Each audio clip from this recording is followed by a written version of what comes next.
Good day to all of you. Unit 2 of the story Grief by Anton Chekhov had ended with Iona, the cab driver, having dropped the officer in the Vyborg while he waited at the Gavern to pick up new customers. After having waited for an hour or two, three young rowdy men quarreling amongst themselves approach him. Unit 3 of the story begins with the three of them asking Iona to take them to Police Bridge. They decide on a price which is not a fair price, but Iona, at this point of time, who is so grief stricken and heavy in heart at the death of his son, that he is past caring.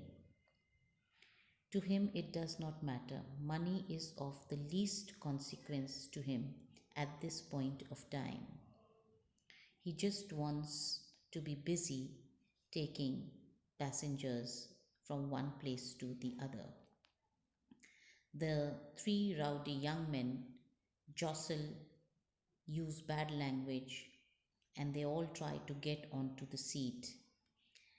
And since the sleigh, the carriage, has seats just for two, there is a quarrel, a wrangling, and abusing about who would stand. And finally, the third young man, who is humped back and short, is the one who is made to stand.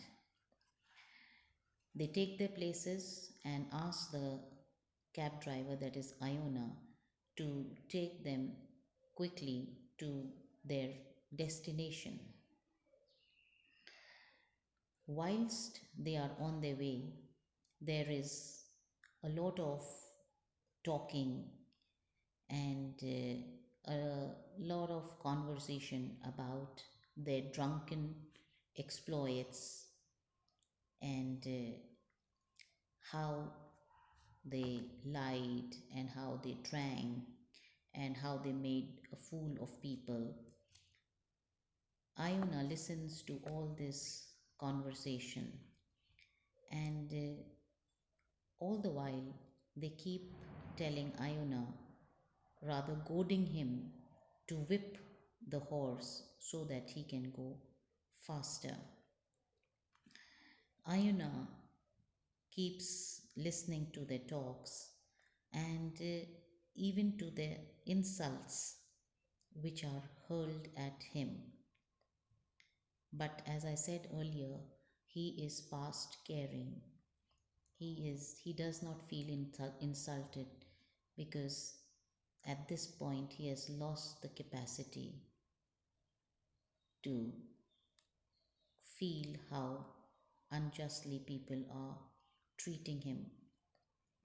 But this kind of a conversation that is going on in the carriage sort of takes his mind off his thoughts, and he feels that loneliness leaving him a bit.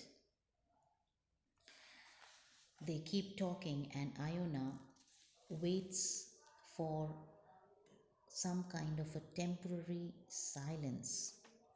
Now, why does he wait for them to become quiet? Because his son has died, and it has been a recent event just the previous week, and his heart is full of grief and sorrow, and he's just wanting to share this sorrow with someone who could empathize with him. But the sad part is that he is not able to find anyone. And this is the reality of our lives as well. We are all living like islands. We have time, no time for compassion or sensitivity or to feel another fellow being's pain. And here we find Iona just waiting and wanting someone to whom he could talk and ease his burden. But these young men too don't seem to have any time for that. And when Iona tells them that his son had died the previous week, one of the men tells him that everyone has to die one day. That's the cold response that he gets.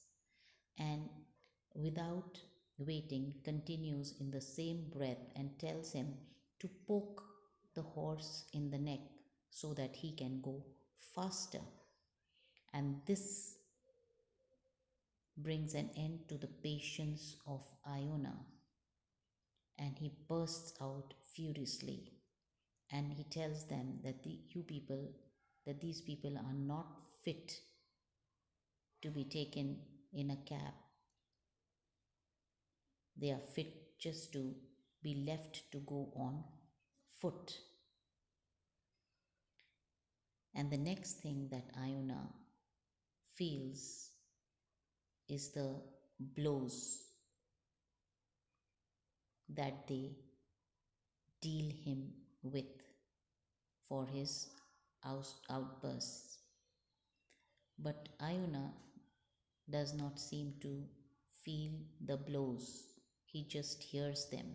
So even his body has given up. Then one of the young men asks Iona if he was married, and one can realize the low point that Iona is feeling from the response that he gives. He tells the gentleman, not the gentleman, the rowdy young man, that he has a wife which is the moist ground, that is the grave.